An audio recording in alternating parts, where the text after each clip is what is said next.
لما تقام الساعة يوم القيامة، الله يسترنا ويستركم يا رب العالمين، إن شاء الله ما نتفضحوش في هذيك الساعة هذيك. الناس الكل يجوا مستورين الذنوب، أحفظوا الكلام هذا مليح. الناس الكل يجوا مستورين الذنوب بينهم وبين ربي. زوج من الناس في القيامة ما كان لا ستر، ما كان يجوا مفضوحين، غير ينوضوا يخرجوا يجوا مفضوحين. الأول شكون؟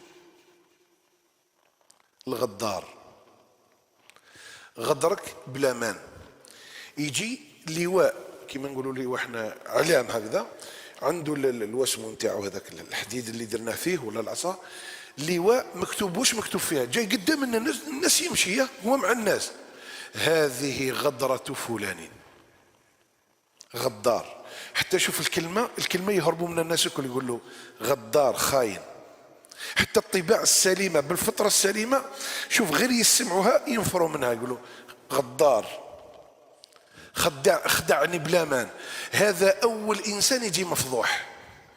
والثاني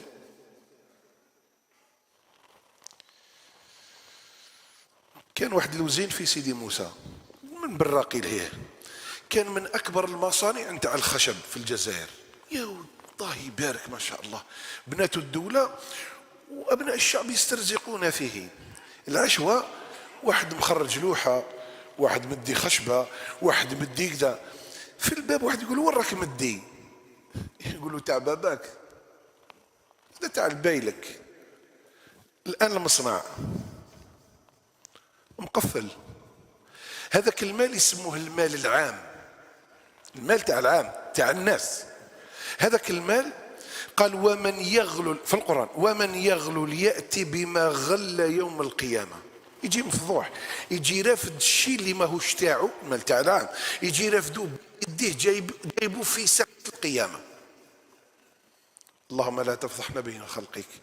فلا يبالي الإنسان منين جاب المال، همه أن يجمع يجمع يجمع، وهاك جمعت وهاك جبت. ما تخافش ربي في وليداتك، نمسوا لك المشاعر.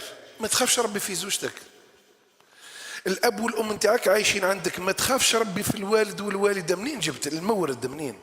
وكاين حديث نقول لكم، كي نروحوا عند ربي يسالنا على 4 حوايج. يسالنا العمر تاعنا، عشت 60 سنه يقول لك ربي فيها قضيته، والجسم اللي اعطاه لك والصحه يقول لك واش درت بها.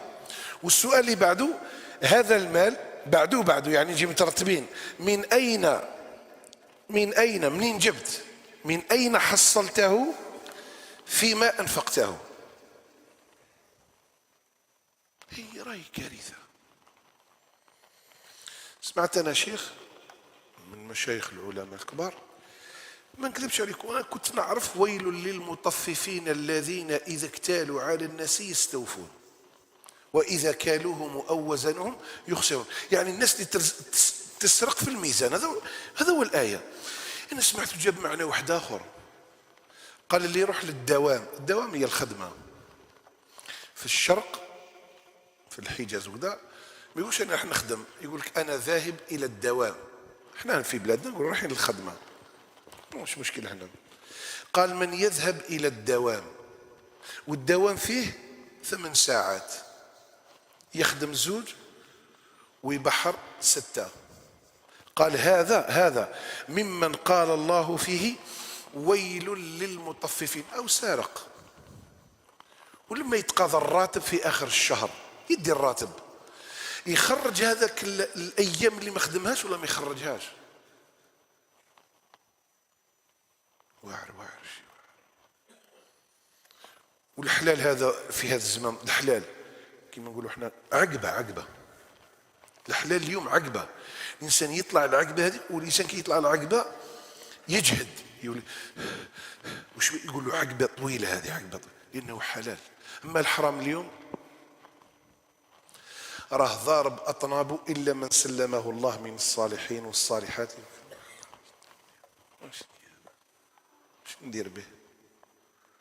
واجدادنا قال لك اللي ما هو ليك يعيك، وصح يتعبك هنا ويتعبك لهيه. ولا تأكلوا أموالكم بينكم بالباطل. علاش ديتهم؟ لماذا؟ مش رزقك. فلا يبالي. قال راه يجيكم زمن، وجانا الزمن والآن أنا وأنت عايشينه. وش هو؟ الإنسان لا يبالي، أخذ المال من الحلال ومن الحرام لما اداه، وبعدين يجي يقول يا ربي العزيز اغفر لنا ذنوبنا، يا ربي العزيز وليدي راح يدير كذا، يا ربي بنتي راح تدير كذا، وما يلقاش الإجابة. الحرام مانع